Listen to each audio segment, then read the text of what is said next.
আপনারা জানেন দীর্ঘ 6 বছর পর্যন্ত আমি বাংলাদেশে আসতে পারিনি। আজকের আমি কিছু সত্য কথা বলে যাব, যেই কথাগুলো আমি বিদেশে বসে জানতাম এবং কার মাধ্যমে জানতাম, কিভাবে জানতাম, তার কিছু নজির আপনাদেরকে জানানোর চেষ্টা করব। জুলাইয়ের বিপ্লব কিংবা গণ অভ্যুত্থান কিভাবে সংগঠিত হয়েছে, এই জুলাই বিপ্লবে কারা কারা নেতৃত্ব দিয়েছে, কার নেতৃত্বে শেখ হাসিনা 5ই আগস্ট বাংলাদেশ থেকে পালিয়েছে, এ নিয়ে এখন চুলচেরা বিশ্লেষণ চলছে। কেউ কেউ বলছেন বাংলাদেশের জামাত এবং শিবিরের কাজ এটা এবং তারাই এটা শেখ হাসিনাকে পালায়নের জন্য বাধ্য করেছেন। এক দফা আন্দোলনটা তাদেরই একটি রূপরেখার অংশ। জনগণ যারা এখানে মিছিল মিটিং করেছেন, সিংহভাগ তাদের লোকজন সর্বাগ্রে ছিল, এ মন্তব্য করছেন খোদ আওয়ামী লীগ সহ শেখ হাসিনা সহ বাংলাদেশের অনেক মানুষ। পাশাপাশি এটাও মানুষ বলছেন যে বাংলাদেশের সর্ববৃহৎ দল বাংলাদেশ জাতীয়তাবাদী দলের সমর্থন ছাড়া, সহযোগিতা ছাড়া, প্ল্যান ছাড়া এই আন্দোলন সফল হতো না। অনেকে বলছেন ছাত্র জনতাই শুধুমাত্র তাদের এই আন্দোলনের গোপন সকল ধরনের পরিকল্পনার অংশকারী এবং তারাই এটাকে বাস্তবায়ন করেছেন, জনগণ তাদের পিছনে সাহায্য করেছেন। জুলাই বিপ্লবের আমি একজন যোদ্ধা, আমি একজন সহযোগী, আমি অনলাইনে জুলাই যোদ্ধা হিসেবে নিজেকে সগৌরবে মেনে নিয়েছি, কার্যক্রম পরিচালনা করেছি। আপনারা জানেন দীর্ঘ 6 বছর পর্যন্ত আমি বাংলাদেশে আসতে পারিনি। আজকের আমি কিছু সত্য কথা বলে যাব, যেই কথাগুলো আমি বিদেশে বসে জানতাম এবং কার মাধ্যমে জানতাম, কিভাবে জানতাম, তার কিছু নজির আপনাদেরকে জানানোর চেষ্টা করব। আসলেই কি জামাত শিবির কিংবা এই সংগঠন ছাড়া আর কার কি অবদান আছে, আমি যতটুকু জানি সেটা বলার চেষ্টা করব। শেখ হাসিনা আমাকে বাংলাদেশে দীর্ঘ 6 বছর আসতে দেয়নি। না দেওয়ার কারণে আমি কয়েকটা দেশে পালিয়ে থাকতে হয়েছে, বিভিন্ন জায়গায় আমাকে আশ্রয় নিতে হয়েছে, তার মধ্যে তুরস্ক একটি অন্যতম রাষ্ট্র। জুলাই যখন বিপ্লবটি সাধিত হয় তখন আমি মালয়েশিয়া থেকে তুরস্কে এসে অবস্থান করছি। পরিবার আমার তখন মালয়েশিয়াতে অবস্থান করছে। সর্বশেষ মালয়েশিয়ার সরকারের সেখানেও ইমিগ্রেশনে আমার বিরুদ্ধে শেখ হাসিনার নালিশ করার কারণে আমাকে বেশ খানিকটা বের হওয়ার সময় অনেক বিড়ম্বনার সৃষ্টি হয়েছে। একবার ফ্লাইট ক্যান্সেল হয়েছে, পরবর্তীতে আবার নতুন করে টিকিট কেটে সেখানে ইমিগ্রেশনে অনেক সময় পার করে বের হতে পেরেছিলাম আলহামদুলিল্লাহ। কিন্তু ওই যেদিন বের হয়েছিলাম ওই দিন কখনো ভাবতে পারিনি যে এই বের হওয়ার মধ্য দিয়েই শেখ হাসিনার পতন নিশ্চিত করে তারপরে বাংলাদেশে আমি ফেরত আসতে পারবো। আমি মনে করেছি তুরস্কে যাচ্ছি, হয়তো তুরস্ক থেকে আরও কোথাও না কোথাও আমাকে যেতে হবে। তুর্কি আমি যখন যাই এবং তুরস্কে অবস্থান করি, তার কিছুদিন পরেই বাংলাদেশ জামাত ইসলামের আমির ডাক্তার শফিকুর রহমান সাহেব তুরস্কে আগমন করেন। আপনারা জানতে পারেন যে আপনি তো ভিন্ন দল করেন, তাহলে ডাক্তার শফিকুর রহমান সাহেবের সাথে আপনার সম্পর্কের সূত্র কি, কিভাবে তিনি আপনাকে স্নেহ করেন, সেটা একটু আমি বলে রাখলেই তার পরবর্তীতে এই ব্যাখ্যাগুলো দিলে আপনাদের কাছে বিশ্বাসযোগ্য এবং ভালো মনে হবে। ডাক্তার শফিকুর রহমান সাহেব যেদিন থেকে আমাকে চিনেছেন, সম্ভবত 2018 সালের পরে 19 সালের দিকে করোনাকালীন সময়ে, সেই সময় থেকে আমি একজন দেশপ্রেমিক হিসাবে কাজ করছি, দেশের জন্য লড়াই করছি, মজলুম মানুষের পক্ষে কথা বলছি, বিএনপি, জামাত, হেফাজত, চরমনাই, ডানপন্থী সকল মানুষদের যার যখন জুলুম হয়েছে সবার পক্ষে আমি দাঁড়িয়েছি। এটাকে উনি অ্যাপ্রিসিয়েট করতেন। উনি সবসময় ফোনে অন্তত নাম্বার যেভাবেই হোক তার কাছে আমার নাম্বার যায়, আমার কাছে তার নাম্বার আসে, তিনি আমার খোঁজ খবর রাখতেন। এর অংশ হিসেবে উনি জেলে যাওয়ার আগে, জেলে যাওয়ার পরে, বের হওয়ার পরে, এমনকি জেলে থাকতেও উনি খোঁজ রাখতেন। উনি জানতেন আমি ভিন্ন মতের, কিন্তু উনি এতটুকু বিশ্বাস করতেন যে আমার দ্বারা কখনোই ধর্মভিত্তিক কোনো দলের ক্ষতি যেমন হবে না, ইসলামী মূল্যবোধের ক্ষতি আমি কোনোদিন করতে দিব না, এই বিশ্বাস ওনার ছিল বিধায় উনি আমাকে একেবারেই খুব কাছের মানুষ মনে করে অনেক বিষয় পরামর্শও দিতেন। আমি তার পরামর্শগুলোর জন্য আজকের জাতির সামনে তাকে আন্তরিকভাবে ধন্যবাদ জানাই। তো আমি আসি এখন প্রসঙ্গে, যে কি প্রসঙ্গে আমি বলছি যে এই জুলাই বিপ্লবের অবদান বাংলাদেশের জামাত শিবিরের কিংবা অন্য রাজনৈতিক দলগুলোর যেটা আছে তার বাহিরেও যে ব্যক্তি জামাত শিবিরের মূল নেতা ডাক্তার শফিকুর রহমান, ওনার কি অবদান কিভাবে থাকতে পারে সেটা আমি একটু বর্ণনা করতে পারি। উনি তুরস্কে আসেন 23 জুন, সম্ভবত 23 জুন সকালবেলা তুরস্কের ফজর হওয়ার কিছুক্ষণ আগে উনি তুরস্কে ল্যান্ড করেন। ল্যান্ড করার পরে উনি আমাকে ফোন দেন যে আজকের আমি মাত্র এসে নেমেছি, নামাজ কালাম পড়ব, হোটেলে রেস্ট নিব, তোমাকে পরে জানানো হবে তুমি কোথায় কোন জায়গায় আমার সাথে সাক্ষাৎ করতে পারবে। আমি অত্যন্ত খুশি হয়েছি, ওনার সাথে আমার জীবনে দেখা হয়নি, এই প্রথম সাক্ষাৎ হবে। আমি সন্ধ্যার মধ্যে উনি যেখানে আসতে বললেন আয়া সোফিয়া মসজিদে আমি উপস্থিত হলাম, সেখানে ওনার সাথে সাক্ষাতে মিলিত হলাম, নামাজ পড়ে কোলাকুলি করলাম। তারপরে টি ব্রেকের একটি ছোট্ট আয়োজনের মতো তিনি আমাদেরকে সবাইকে, ওখানে আরও যারা উপস্থিত ছিলেন, চা কফি বা এ জাতীয় কিছু আমাদেরকে উপস্থাপন করলেন, আমরা সেটা ভোগ করলাম। তারপরে ওনার সাথে একটু ট্রেনে ছোট্ট জার্নি করার সুযোগ পেলাম। সেই ট্রেনে যাওয়ার পথে তার চেয়ারের পাশের চেয়ারটাতে আমাকে বসালেন। আমাকে বসিয়ে বাংলাদেশ সম্পর্কে বিভিন্ন মন্তব্য বক্তব্য দিচ্ছেন। স্বভাবতই আমি খুব বিষণ্ণ ছিলাম, মন খারাপ ছিল যে বাংলাদেশ থেকে দীর্ঘ 6 বছর পরে এসেছি, আবার 24 সালেও শেখ হাসিনার নির্বাচন আর একটা সুষ্ঠুভাবে অনৈতিকভাবে অবৈধভাবে তিনি করে ফেলেছেন। তার 29 পর্যন্ত তো আর বাংলাদেশে যেতেই পারবো না, আর ভবিষ্যতে যাব কি যাব না তাও তো কোনো নিশ্চয়তা নাই। সে কারণে দুঃখ বরাক্রান্ত হৃদয় নিয়ে বাংলাদেশের যত বড় বড় রাজনৈতিক দল যখনই আমার সাথে কথা বলেন, জানতে চাইতাম আপনার পরিকল্পনা কি হতে পারে। আমি ডাক্তার শফিকুর রহমান সাহেবের প্রতি কৃতজ্ঞতা জানাই। ওনাকে আমি জিজ্ঞেস করলাম, হুজুর আমাদের কি হবে, কি করতে পারি, আপনারা কি করছেন? উনি বললেন বাংলাদেশে একটি বিপ্লব হতে হবে। তো উনি বললেন বাংলাদেশে একটি বিপ্লব হতে হবে এবং এও বললেন বাংলাদেশে একটি বিপ্লব হবে। আমি ট্রেনে আমি এই আল্লাহকে হাজির রেখে এই রমজান মাসে এই সত্য কথাগুলো প্রকাশ করছি, এজন্য জাতির জেনে রাখা দরকার যে বিপ্লব এবং এই গণঅভ্যুত্থানের সূত্রপাত কোন জায়গা থেকে, কোন ব্যক্তির মুখ থেকে কিভাবে এসেছে, এবং সেটা আজকের আপনাদেরকে প্রকাশ করছি। 23 জুন ওনার সাথে সন্ধ্যায় আমার সাক্ষাতে তিনি বলছেন বাংলাদেশে একটি বিপ্লব হবে।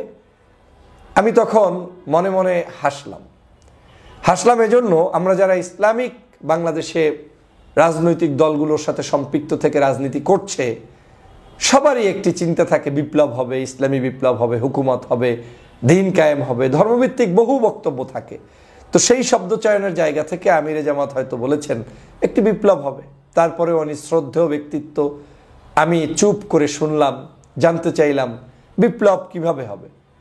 বলে হবে, যে কোনো উপায়ে হবে, মানুষ জেগে উঠবে, সবাই মিলে সম্মিলিত প্রচেষ্টায় হবে, তবে সেটা হয়ে যাবে, এই বিপ্লবের জন্য প্রস্তুতি গ্রহণ করো। আমি ওনার এই বক্তব্যগুলো শুনে কিছুটা আশান্বিত হলাম এবং আমি ওনার সফর সম্পর্কে কিছুটা অবগত হলাম। যদি আমি মিস্টেক না করি, উনি বাংলাদেশের এই রাজনৈতিক পট পরিবর্তনের অংশ হিসাবে উনি যে মুখ্য ভূমিকা পালন করেছে তার কিছু ইঙ্গিত তার এই বক্তব্যে পেয়ে যাই। উনি কয়েকটি রাষ্ট্র, উল্লেখযোগ্য পরাশক্তির কয়েকটি রাষ্ট্র তখন ভিজিট করেন, যেটা আমি জানি, এবং তুরস্কের পরেই এই ভিজিটগুলো সম্পন্ন হয়। তাহলে ওনার ভিজিটগুলো সম্পন্ন হয় 23 জুনের পরে। বাংলাদেশে জুলাইয়ের আন্দোলন শুরু হয়ে যায় 23 জুনের পরে। আর আমার সাথে তার সাথে সম্ভবত 24 অথবা 25 জুন কথা হয়। তিনি যখন তুরস্ক থেকে চলে যাবেন 25 জুন সম্ভবত বা 26 জুন এরকম একটি সময় ফোনে আবার কথা হয়। তিনি বলেন ফোনে কন্ট্যাক্ট থাকবে, যোগাযোগ রাখিও। এর পরবর্তীতে উনি আমাকে 26 জুলাই হঠাৎ একদিন মেসেজ পাঠান হোয়াটসঅ্যাপে, যখন বাংলাদেশে জুলাইয়ের আন্দোলন একেবারে ঘনীভূত হয়ে গিয়েছে, জমে গিয়েছে, সর্ব জায়গায় আন্দোলন, শেখ হাসিনার পতন নিশ্চিত হচ্ছে, এবং সেই কঠিন পরিস্থিতির মধ্যে হঠাৎ করে উনি আমাকে একটি মেসেজ পাঠান আসসালামু আলাইকুম বলে।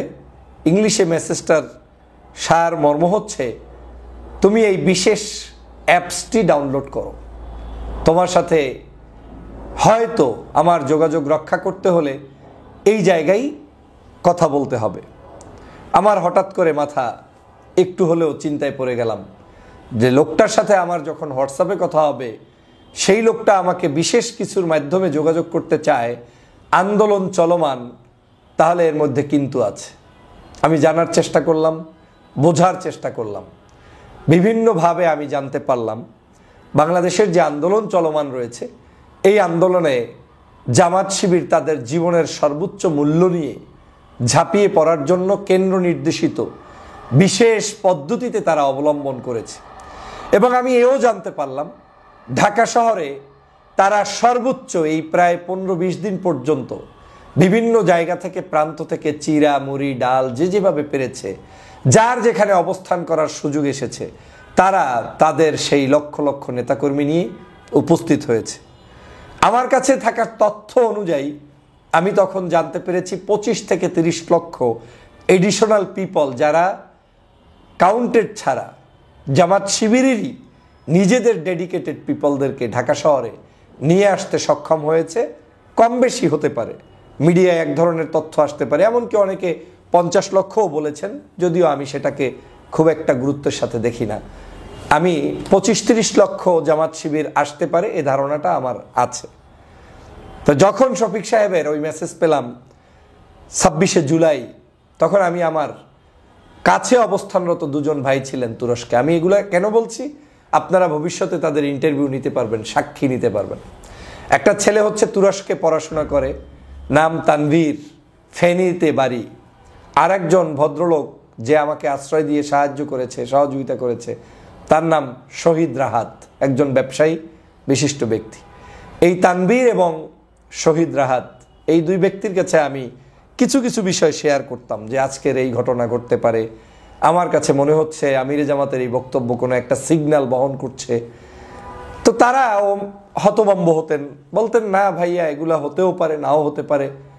তখন আমি বলতাম যে ডাক্তার শফিকুর রহমান সাহেব আমাকে যখন যে বক্তব্য দিয়েছে কখনোই কোনো কিছু ফলস উদ্বুদ্ধকরণ কিংবা ইনফরমেশন তিনি দেয়নি। তিনি কথা কম বলেন, কিন্তু যেটা বলেন সেটা আদতেই অনেক কথা বলেন। এর বাইরে অনেক কথা, জেল জুলুম অত্যাচার, কি অবস্থা, কেমন দেশ, কেমন যাচ্ছে, সেগুলো নিয়ে ভিডিও করলে আপনাদের 3 ঘন্টায়ও শেষ হবে না। শফিক সাহেবের সাথে আমার কি কি কথা, এগুলো বলার সুযোগ নেই, আর এটা আমি বলতেও চাই না।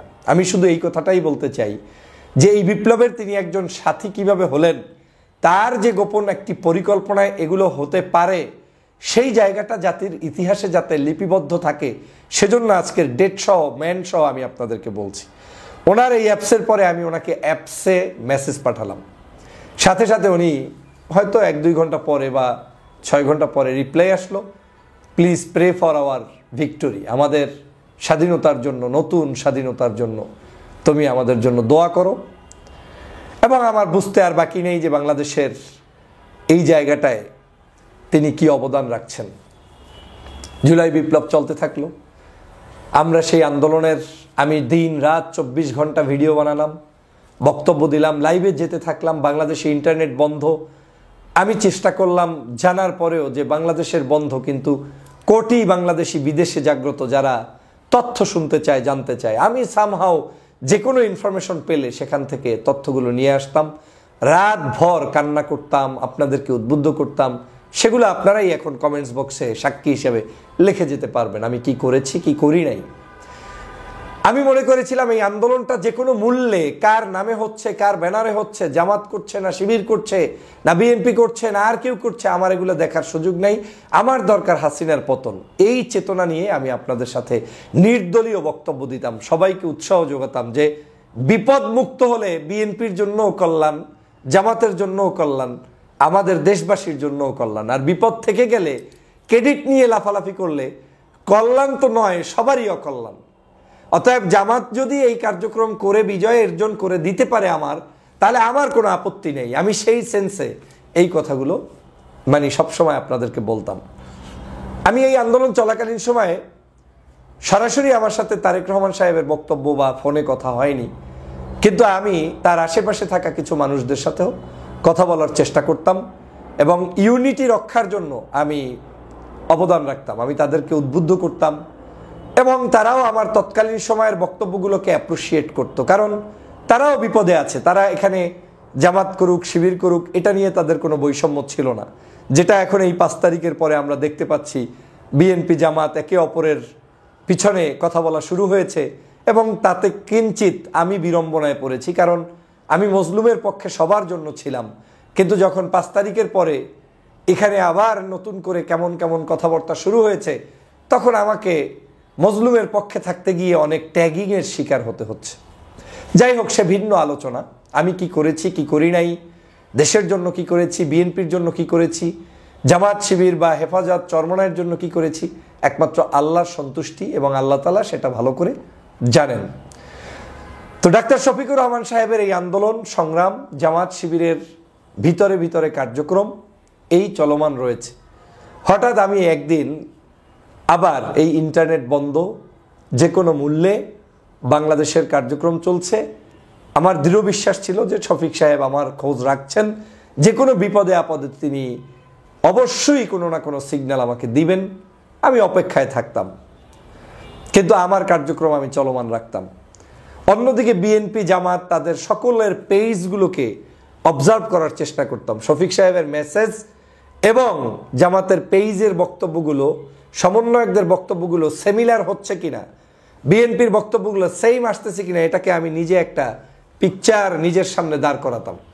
আমি ম্যাক্সিমাম ক্ষেত্রে আমিরের কথোপকথনের স্টাইল, জামাতের কিছু বড় ভাইদের বক্তব্য, ফেসবুকে পোস্ট, মানুষের অবস্থান, বিভিন্ন জায়গায় অবস্থান এবং সমন্বয়কদের সিমিলার পেতাম। তখন আমার কাছে মনে হতো যে এটা একটা বিশেষ পদ্ধতিতে সাজানো কার্যক্রম চলছে।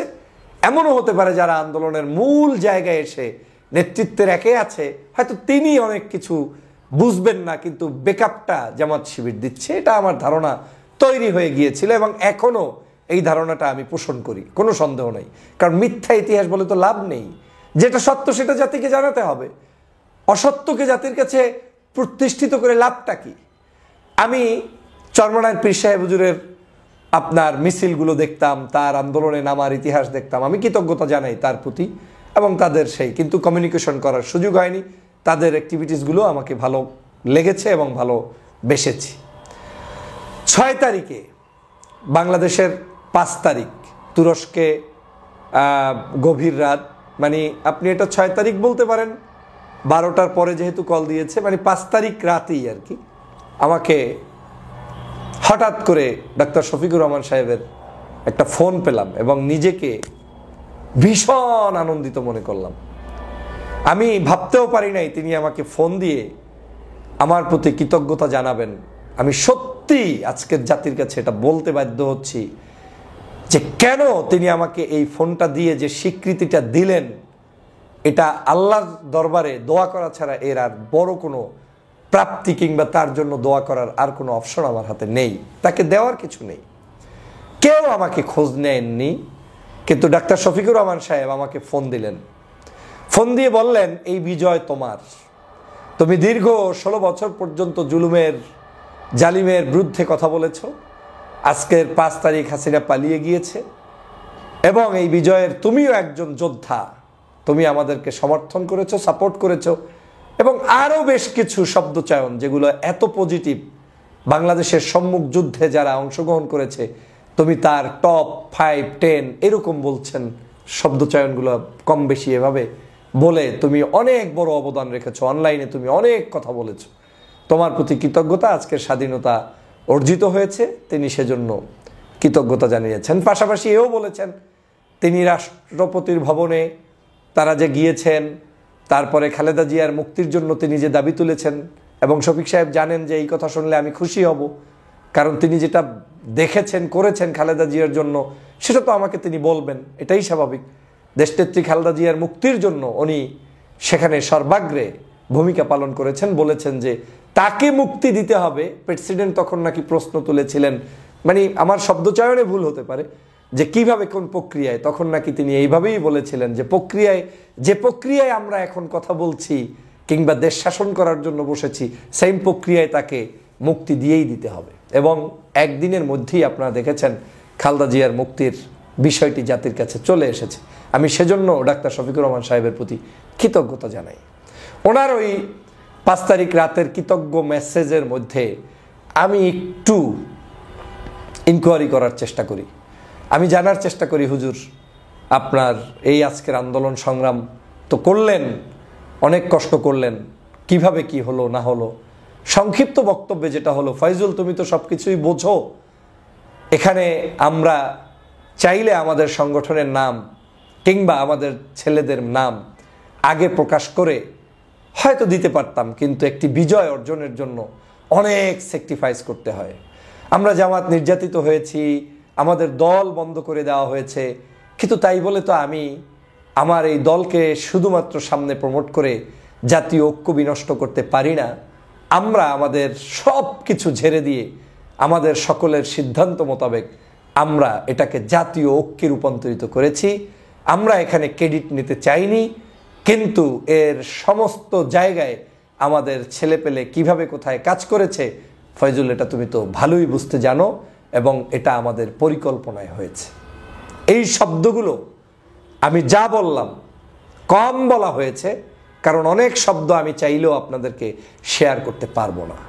আমি সেদিন ফেস দ্য পিপলের টকশোতে, পরের দিন সম্ভবত 5 তারিখেও আমার টকশো হয়েছে, এর পরের দিনও 2-1 দিনের মধ্যে টকশো হয়েছে, আমি ওখানে ইতিহাসের সাক্ষী হিসাবে ডাক্তার শফিকুর রহমান সাহেবের নাম উচ্চারণ করেছিলাম, বিএনপির জনাব তারেক রহমানের নাম উচ্চারণ করেছিলাম, অন্য দলের সবার কথা বলেছিলাম, কিন্তু শফিক সাহেবের কথাটা আমি যেহেতু 1 to 1 জানি, আমাকে যেহেতু সরাসরি কথা হয়েছে, আমি তার নাম উচ্চারণ করেছি। আমি আজকের এই কথাগুলো এজন্য বললাম, এই আন্দোলন, এই সংগ্রাম আমরা বাংলাদেশের সবার অবদান, কিন্তু আমাদেরকে মনে রাখতে হবে অর্জন হওয়ার পরে আমরা সবাই মিলে অনেক কিছু করি। আজকে দেখেন, যদি সত্যি আওয়ামী লীগের মতো কোনো পুলিশ থাকে, 5-10 হাজার পুলিশ যদি আপনার সামনে এসে নেমে ঠাস ঠাস করে আপনার বিরুদ্ধে গুলি করা শুরু করে দেয়, দেখবেন কারা কারা আবেদন করছেন, নিবেদন করছেন, এই দেশ আপনি করছেন আমি করছি, অনেকেই সেখান থেকে হারিয়ে যাবে। এটাই বাস্তবতা। জুলুমের মধ্যে নেতৃত্ব দেওয়া খুব কঠিন, কিন্তু ওই জুলুমের মধ্যেও যে সঠিক পরিকল্পনায়, হোক সেটা গোপনে, হোক সেটা প্রকাশ্যে, হোক সেটা ভিন্ন পলিসি অবলম্বন করে, যে পদ্ধতিতেও হোক না কেন, যুদ্ধে আমার জয়যুক্ত হতে হবে। অতএব জামাত শিবির যদি গোপনে কোনো কাজ করে থাকে, প্রকাশ্যে কিছু করে থাকে, কিংবা ইন্টারনালি কোনো রাষ্ট্রের সাথে কমিউনিকেশন করে কারো সাথে তার যদি একটা চুক্তিও হয়ে থাকে, তারপরেও যদি এই জুলুমের অবসান তিনি ঘটাতে পারেন, দিস ইজ নেম কল নেতৃত্ব। এটাকেই বলে আপনার সত্যিকারই লিডারশিপ, এবং এটাই হচ্ছে পলিটিক্সের অংশ। এমন কোনো নেতৃত্বের আমার প্রয়োজন নেই যেই নেতৃত্বে আমি অবহেলিত থাকতে থাকতে শেষ হয়ে যাচ্ছি, আমার জাতি ধ্বংস হচ্ছে, দেশ ধ্বংস হচ্ছে, লাভ কি? আপনাকে উইন হতে হবে। এই উইন করার জন্য যে লোকটি অবদান রেখেছে তার নাম ডাক্তার শফিকুর রহমান। আমি আজও তাকে এই বক্তব্যের মাধ্যমে স্বীকৃতি দিয়ে গেলাম। ইতিহাসের পাতায় এটা লেখা থাকবে। আমি যখন বই লিখব, আমি যখন আমার এই ইতিহাসগুলো আপনাদেরকে বর্ণনা করব, সময় পাচ্ছি না, বিদায় হচ্ছে না, সুযোগ পেলে তখন লম্বা সময়ে গত 16 বছরের বিভিন্ন পালা পরিক্রমায় তাদের অবদান, অন্যদের অবদান, আমার অবদান, আপনাদের অবদান সবগুলোই এখানে আসবে। আমি দেশবাসীকে অনুরোধ করব, সবাই একার কিছু দাবি করার দরকার নেই। আমরা যে যেখান থেকে করেছি সেটাই ইতিহাসের পাতায় অন্তর্ভুক্ত হোক না, হতে পারে আপনার তথ্যটি আমি আদৌ জানি না। যেমন আমি আজকে যেটা বললাম, শফিক সাহেব এই ভিডিও দেখলে তিনিও হয়তো উত্তরে উঠবেন যে কিরে, এই সকল জিনিস তো জাতির কাছে কোনোদিন আমি বলিনি। তাহলে আমি আজকের ইতিহাসের সাক্ষী হয়ে আজকের এই শব্দ চয়ন করলাম। আশা করি আপনাদের এই ভিডিওটি ভালো লেগেছে, বক্তব্য ভালো লেগেছে। ইতিহাসকে জানার চেষ্টা করুন, মিথ্যাকে পরিহার করুন, সত্যের পথে থাকুন। আজ আবারও বলছি, রোজা মুখে বলছি, এই যা বলছি সবই সত্য। এখানে কিঞ্চিত বাড়িয়ে শফিক সাহেবের কোনো একটি মিথ্যা প্রমোট আমি এখানে করলাম না, বরং অনেক তথ্য যা তিনি আমাকে বলতেন সেটা এই বক্তব্যে বলার সুযোগ নেই। ভালো থাকবেন, সুস্থ থাকবেন, আল্লাহ হাফেজ।